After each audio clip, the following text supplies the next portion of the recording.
Hey guys, so in this video we are going to prove that aliens built the pyramids 100%, and not just aliens but all sorts of interdimensional light beings like Ra, Osiris, Isis, Horus, I believe, were the Zeptepi, the first ones, the ones that came first, and these were the light beings. So we're going back, I don't know, beyond 24,000 years, possibly 100,000 years. I don't know when the age was when the Zeptepi ruled the earth, but these were the Ra, and these were light beings. And Ra is like kind of like the Logos, I think. Is like Ra is the sun god, but he's not just the sun god. He's the light of the universe, like love, light in spirituality, the light of creation. Love and light are the two matrices that form creation together. And so Ra was like an incarnation, and everything has consciousness. And back in those super high frequency days, before the veil came over Earth in the Garden of Eden, I guess this is what it symbolizes. Before the fall, it's often called in many traditions. The light beings could still, Earth was high enough frequency that the light beings could access it, or more, we could, as Earthlings, could resonate on the frequency of the light beings, Ra and Isis. And then you've got the followers of Horus, which were like the demigods, and there's these stories of the demigods all over Earth. We're going to go into that in this video. And so all sorts of extraterrestrial, interdimensional light beings. I'm going to prove 100% for you guys that they're all real. Whoops. If we don't lose the lighting. Hail Ra, the circular makeup light mirror. Okay, guys. So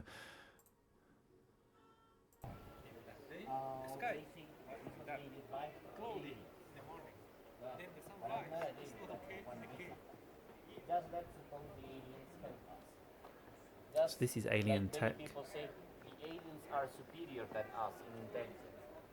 Imagine how intelligent they are. Well, they flew half galaxy, come to Peru, teach us to join rocks, and after that back to their planet.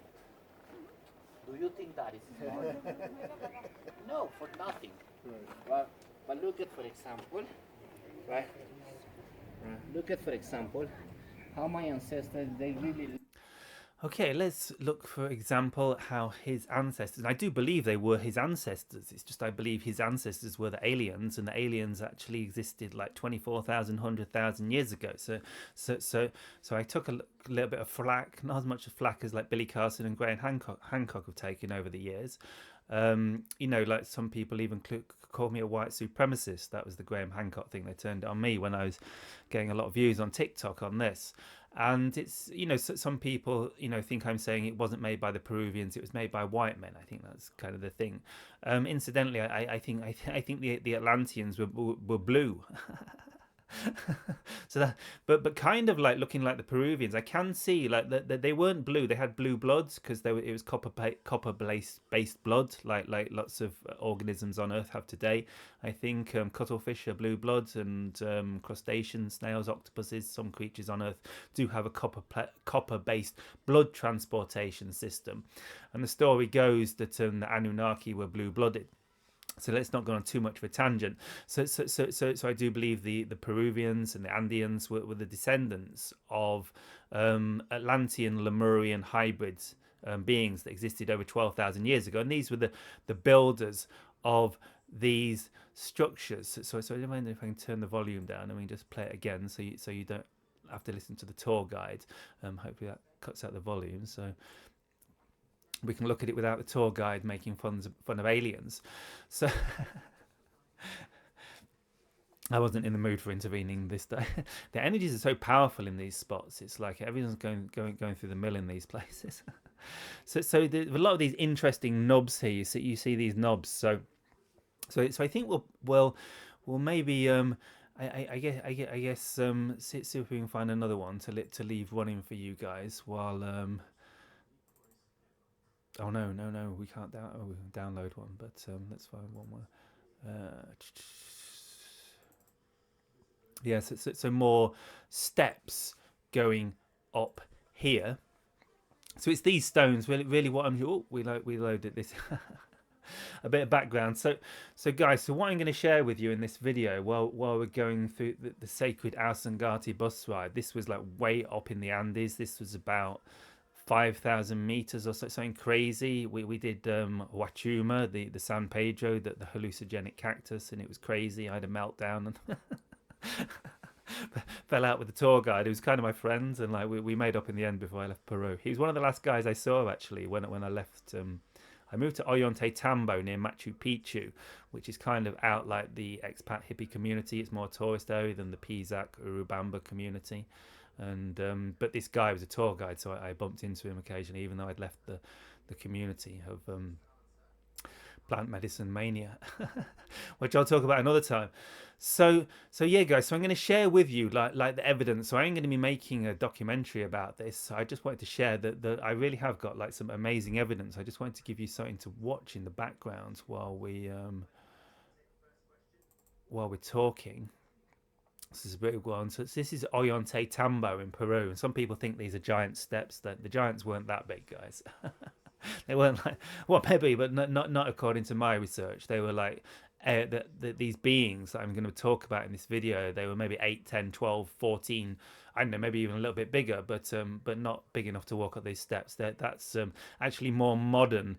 You can see the stonework here. This is more modern, like Inca agricultural terracing. If you see, it's just like kind of stone. It's beautiful work, clearly, and the Incas were, as well as being deeply spiritual and deeply amazing people with a lot of knowledge to share, they were agricultural masters. So I have a deep reverence for the Incas, and also the Peruvian, the Quechua Peruvians that live in the Andes that carry on this farming today and still use the irrigation systems and this terracing to a certain extent. Not here though, this is at the tourist side.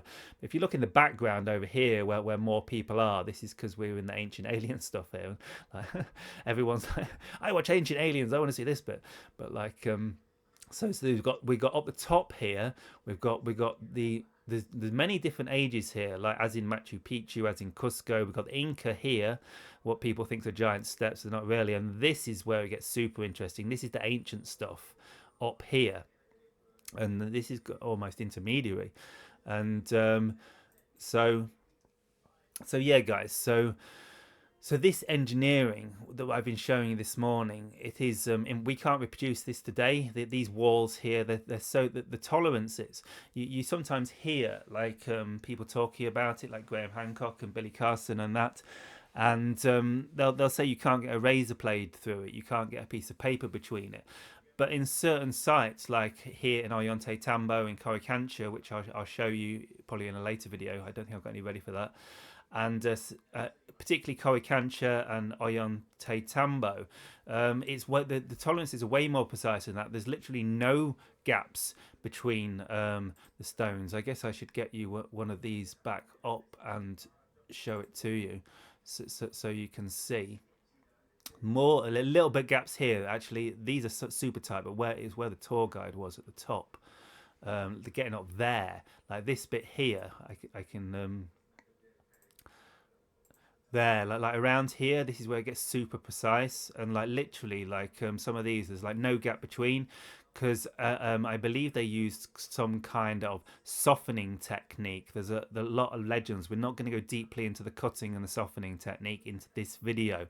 However, that's the reason there's literally zero gap. There seems to be like zero gap, not like no gap. They've been melted to the point where there's no gap. And there must be some gap, like if you get an electron microscope in there. We really need to get an electron microscope between these to see what the gap and the tolerance is. There might be gatekeepers that don't want us to get those in there.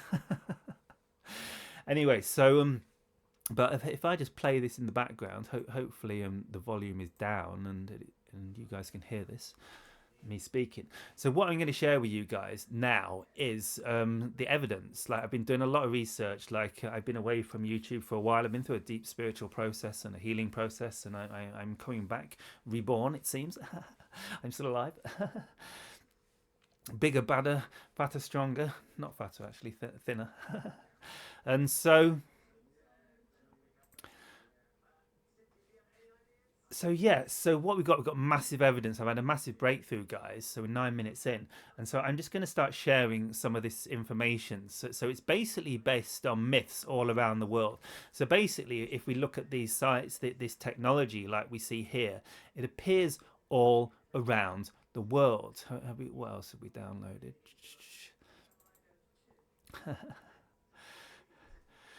These are the. I mean, this is another total tangent. If you look here, because you've got the crystal skulls, and the crystal skulls are a part of this story. The crystal skulls of Atlantis. The story goes that there were 13 crystal skulls forged in Atlantis, and the Shakana here is an Atlantean symbol as well. And that's Christian. Oh, that's Spanish colonial thing, and and so. Well, did we have another video we can watch? Didn't know if I shared it. And so yeah, we see this architecture all around the world. From It's very similar to structures, not quite this is all weird and jigsawy, but some of the structures that are more square. This is kind of unique, Ollantaytambo. I mean, I'm kind of biased because I lived in Peru for 3.5 years, and I've been to Egypt, but I've not been around all the sites around the world. I'm kind of biased, but I do believe for many reasons, like for engineering precision, Ollantaytambo and Coricancha, apparently in Bolivia, but that's kind of connected because Bolivia is just across the border.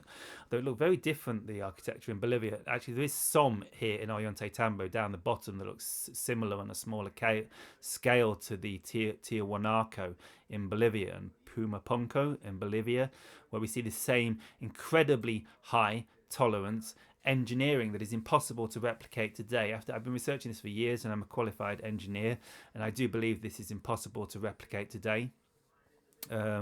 Totally. I mean, we possibly could as a civilization if we put our mind, but we couldn't because we've lost this technology. Like, it would look slightly different if we did like map it out with CNC technology and and computer map it and all program it and design it and all put it together. We could probably create something that looks similar, but it would look very different because we can't melt the stone. This stone has clearly been softened or melted. Like, we can't make knobs like that. I mean, we couldn't reproduce this to look like this because it's just so, like, the way it's melted and rounded and high precision.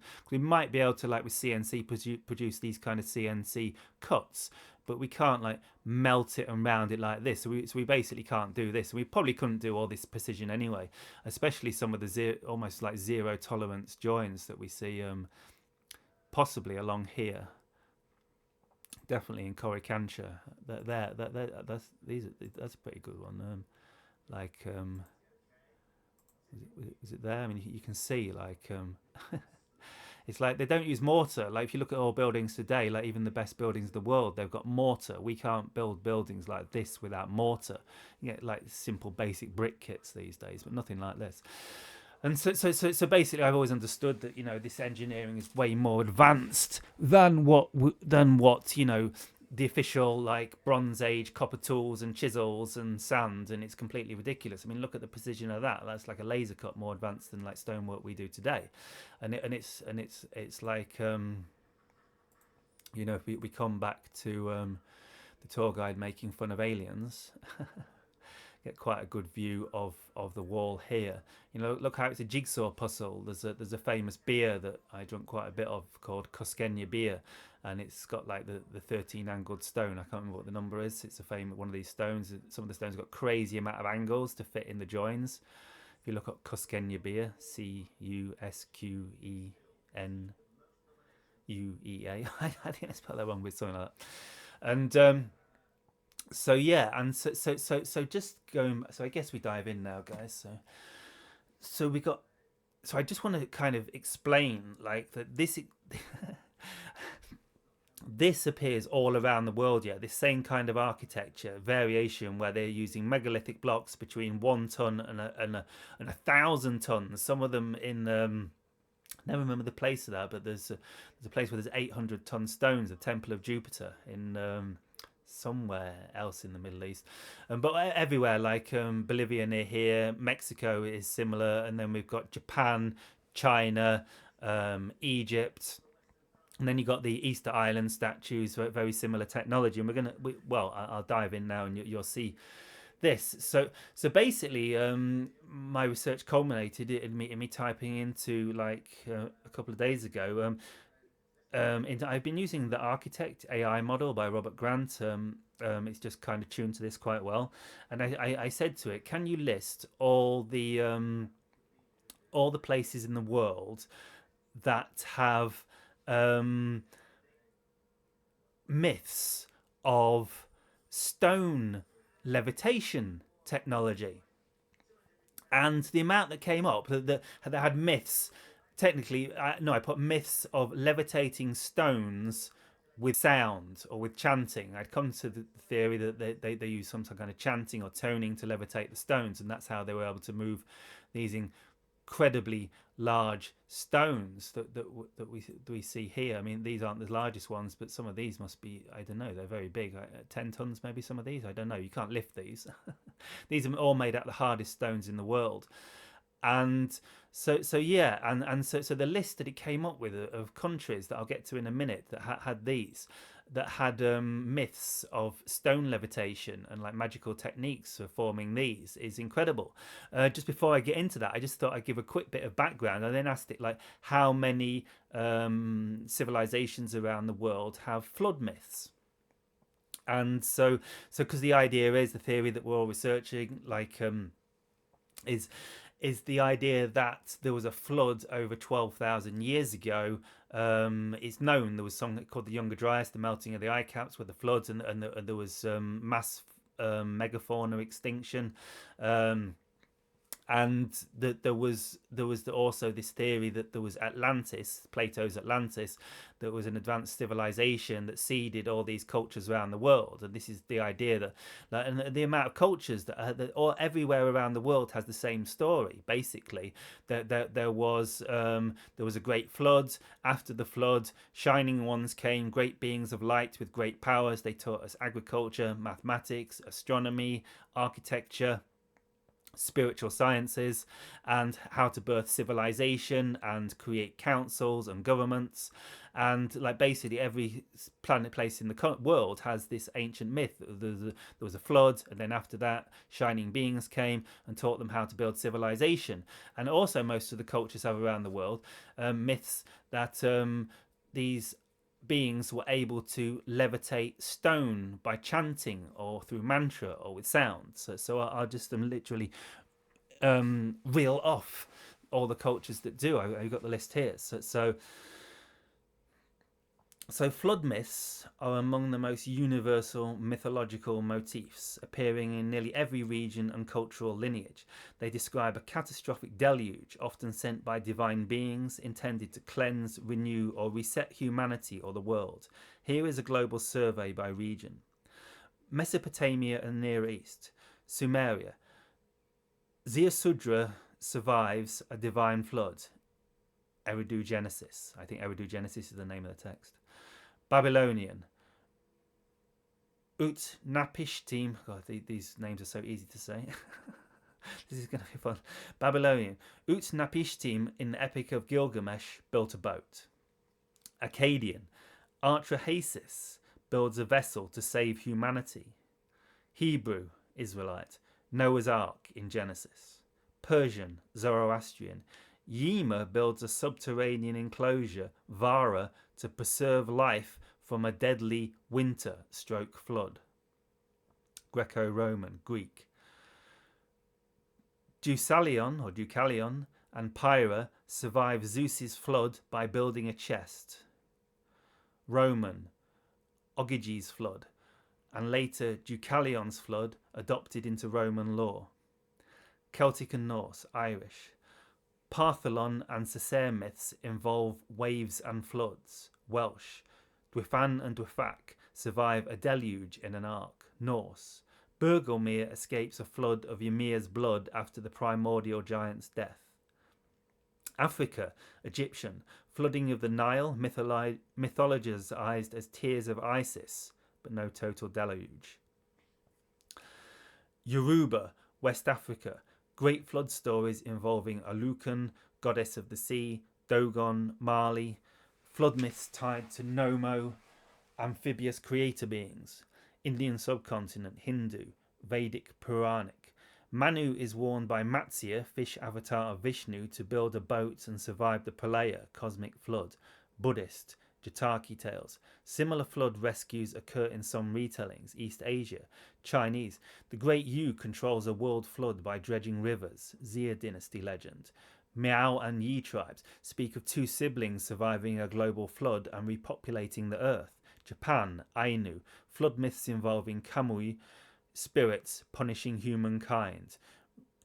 Ryukyuan, Okinawa, flood legends tied to sea gods. Southeast Asia, Indonesia, Javanese, Balinese, stories of floods sent by angry gods, survival by climbing mountains. Philippines, Visayan, a great deluge leaving only a brother and sister to repopulate. Australia and Oceania, Aboriginal Australian, rainbow serpent myths sometimes describe deluges forming valleys and rivers.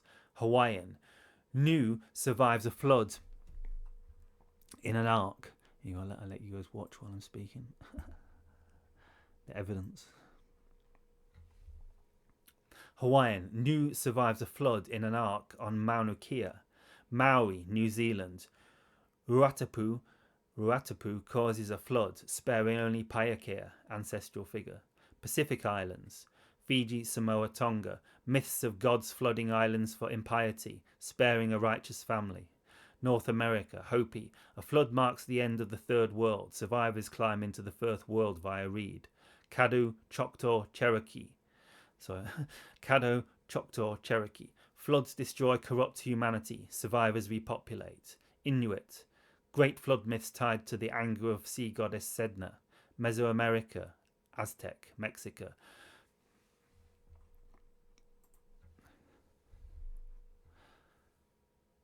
Fourth son destroyed by flood. Nata and Nina survive in a hollow tree. Maya, Popol Vuh. Flood destroys the wooden people before humans of maize are created. South America, Inca, Quechua. Viracocha sends a flood. 2 survive in a sealed cave.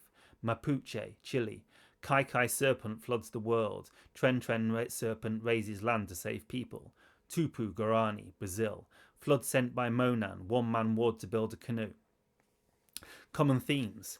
This is just what ChatGPT was showing. Or architect. Moral reset. Flood as divine punishment for community or moral. Common themes. Moral reset. Flood as divine punishment for corruption or impiety. Sacred survivors. A righteous pair or family survives to repopulate the earth. Animal companions. Often birds. Dove, raven, or amphibians as guides. Cosmic renewal, water as chaos, followed by rebirth of the cosmos or society. Yeah, so if we go on from here, so that was a lot of information, guys, and thank you for sticking with me through it, because now we're going to get to the real evidence. So if we can find it, give me 1 sec, guys. Oh, no, don't say it.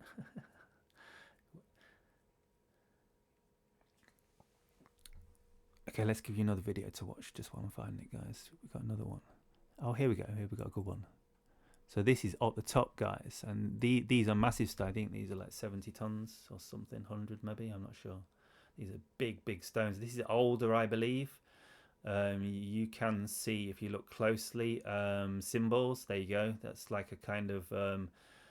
They play music if you really tune into them. They have frequency and sound to them, and that's the ancient symbol. It's kind of like the Shekinah. It's a bit different, like it's a multi-layered Shekinah. And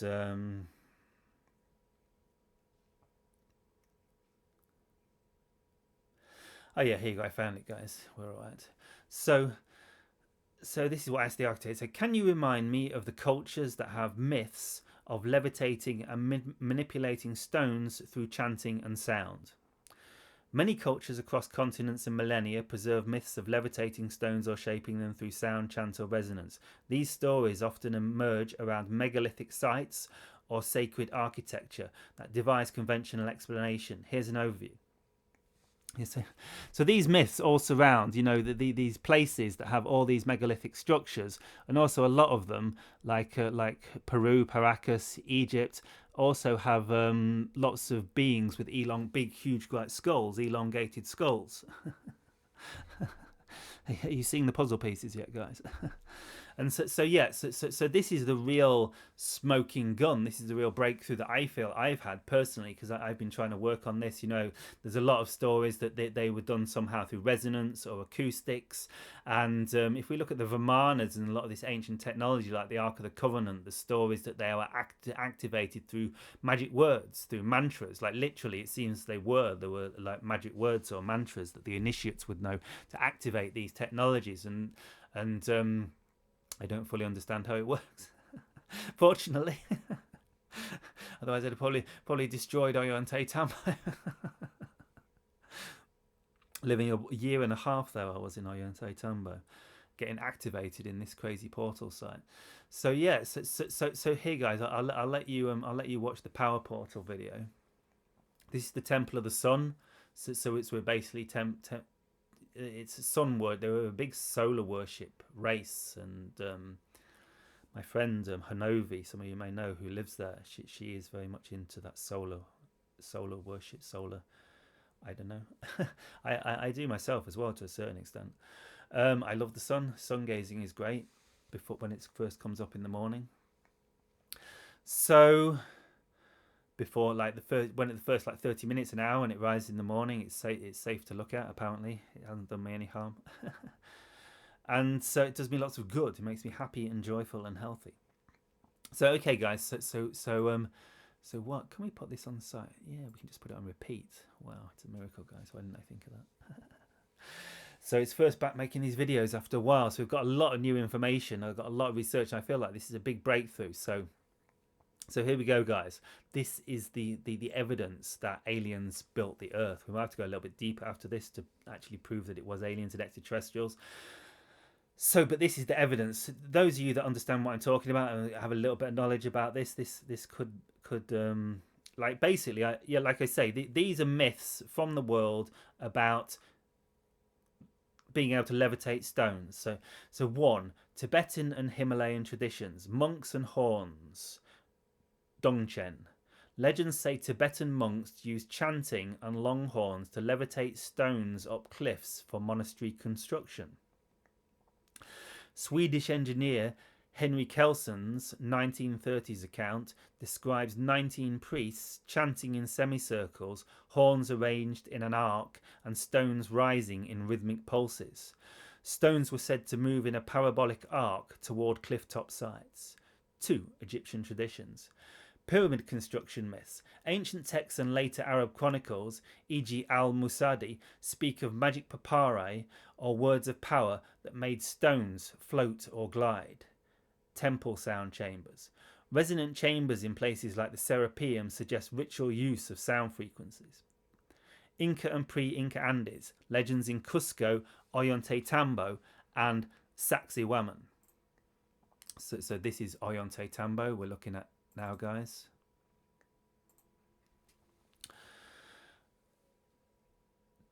Describes singing stones, huacas, that were commanded by priests to move.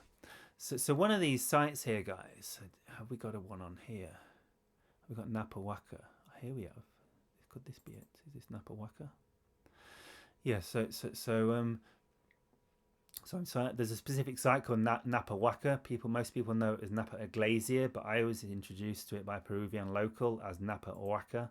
So this suggests, and it's Nuapa means ancient ones. So it means ancient ones, Waka. So what was the way? Singing stones. So huacas are singing stones that were commanded by priests to move. So Nuapa Waka means ancient ones singing stones. So and it's one of the most interesting sites. It's becoming quite well known now, actually. Quite a few people it's right just down, you can walk to it from Ollantaytambo if you're a bit brave and wanting to go off the track a little bit, and I'm willing to ask the locals for directions, because they'll all tell you. It's quite easy to get to, but you get lost if you don't know where you're going. And so while that's downloading, I'm just downloading it off my thingy. So legends in Cusco, Ollantaytambo, and Sacsayhuaman describe singing stones. This is Ollantaytambo. We see video player now. Huacas that were commanded by priests to move. Stories of Viracocha. So Viracocha was like kind of the main Inca god, the number one Inca god from the Quechua, from my understanding. Stories of Viracocha, the god builder, and his helpers. Viracocha, the god builder, and his helpers, shaping stones with songs and whistles. The concept of Huaca activation, energizing sites through ceremonies, still persists in Quechua traditions. Quechua are the Inca people, like in the Sacred Valley of the Incas, where this all is. It's more like Inca than it is Spanish. Lima is very like more like a modern city in like colonial Spanish, but like there was a revolution in the Sacred Valley some years after the Spanish colonization, and they managed to like retake, bring back the Inca traditions and all that. So I can't remember the name of the revolutionary guy. They got the college down there in Cusco after him, and so yes. So carrying on, Hindu and Vedic traditions, siddhis in Yoga Sutras, powers like lagima, becoming light, or anima, reducing size, are said to allow levitation. Temples in Tamil Nadu and Ellora. Myths speak of stones flying into place during sacred construction through mantras. 5. Hebrew and biblical accounts. Ark of the Covenant and Jericho. Sound, shofars, trumpets used to collapse walls or move energies. Some mystical Kabbalistic traditions suggest sacred intonation could manipulate physical reality. 6. Polynesian and Pacific cultures. Easter Island, Rapa Nui. All history. Oh, here we go. Oh, is this me channeling? Oh, this is. I don't know. This is another channel. I think this is when I went on my own. I was trying to download another channel, but this is Nwapa Waka. This is kind of like up in. It's a bit off the track. You normally be there on your own if you go there. It's really amazing. Don't go there after. Don't go there on your own after it gets dark, guys. This is what the locals say, and I'm not joking. I was there as it was getting on my own, as it was getting dark one night, and I was like, I am out of here. The energy, because it's like a big portal site. Basically, here at the back of this, there's tunnels going into Cusco. There's all these stories of tunnels under Cusco, and people going down there. The story is that the reason they blocked off this tunnel, it's literally where I'm looking now behind me. There's a dynamited tunnel at the back of this cave, and it was all these tunnels that go into like this underworld under Cusco and under Peru. And the stories of tourists going in there and going insane. So and I believe it because the energies are just so crazy down there. So apparently the Peruvian government like dynamited them all and blew them all off because they to protect the tourists, because like tourists are going down there like yeah, I'm gonna do I'm gonna be spiritual, and it blew them on. There's one like if you go to not sure if we've got any here. If you go to Sacsayhuaman, which is one of the main sites near Cusco, with it's the massive one with like the 100-ton plus stones. Opposite Sacsayhuaman, there's quite a few sites around Sacsayhuaman, less known, but you'll get them on the multiple ticket if you get the multi-ticket, like Tambo Machai, and a few sites around there. Some really interesting sites, because you'll miss stuff if you don't check it all out. I know that there's masses to do, it takes a while, but like there's a free park across the road from Sacsayhuaman, and there's also another little site there somewhere that you can get in for free if you get the multi-ticket. And in there, it's just a little site, but there's the entrance to one of these tunnels, and you can go just under the ruins into the beginning of this tunnel. And I went in there about just into the beginning of that tunnel. You can't get far, and I felt like I was going to disappear. I literally did. I stood there, and I felt like I was disappearing, and I panicked and came out. I was like, okay, I'm not ready to disappear into another dimension yet. I don't think you would. I think you'd just like go to like 0 point and like probably pass out, or have a big profound spiritual experience. It's just kind of going through the void.